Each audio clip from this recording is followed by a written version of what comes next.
कह रहा है कि मैं परमेश्वर की ओर आगे बढ़ रहा हूँ, तो ठीक है ना, मतलब आंतरिक रूप से तृप्ति आती चली जाती है।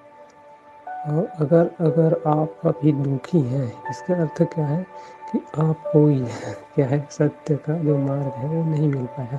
तो सत्य के मार्ग के लिए निरंतर अपने मन का विवेचना करना पड़ता है और बहुत सारे धार्मिक ग्रंथ, वेद, पुराण और गुरु के सानिध्य तक प्राप्त करना पड़ता है, सत्संग प्राप्त करना पड़ता है। तो इसमें मनुष्य स्वतः जा नहीं सकता, ऐसी बात नहीं है, क्योंकि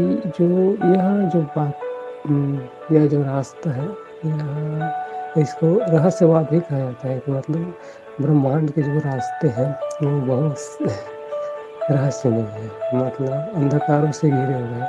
और ये कहीं बाहरी जगत की तो बात हो नहीं रही है, ये आंतरिक जगत, मतलब अपने मन में जो विचार चल रहे हैं, भावनाएं हैं और जो पीड़ा मिल रही है मनुष्य को, उनकी बात चल रही है।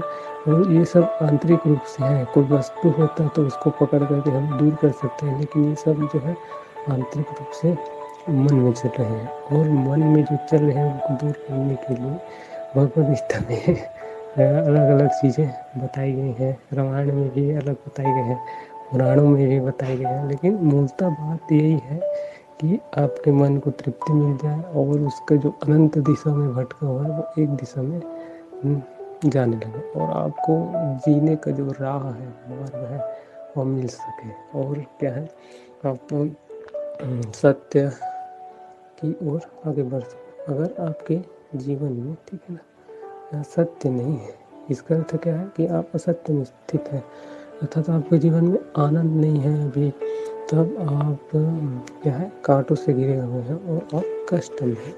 यदि आप बाहरी रूप से आनंदित हैं लेकिन आंतरिक रूप से क्या है, कष्ट है, तब आंतरिक रूप से कोई से आपको बदलाव की भी आवश्यकता है।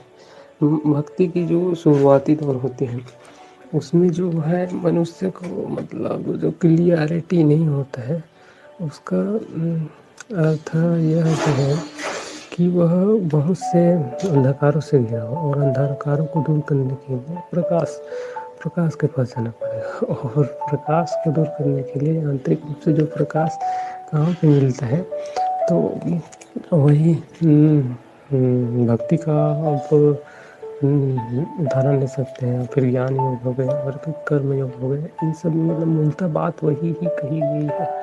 और इसकी वास्तविक भक्ति सत्य स्वरूप है, प्रकाश स्वरूप।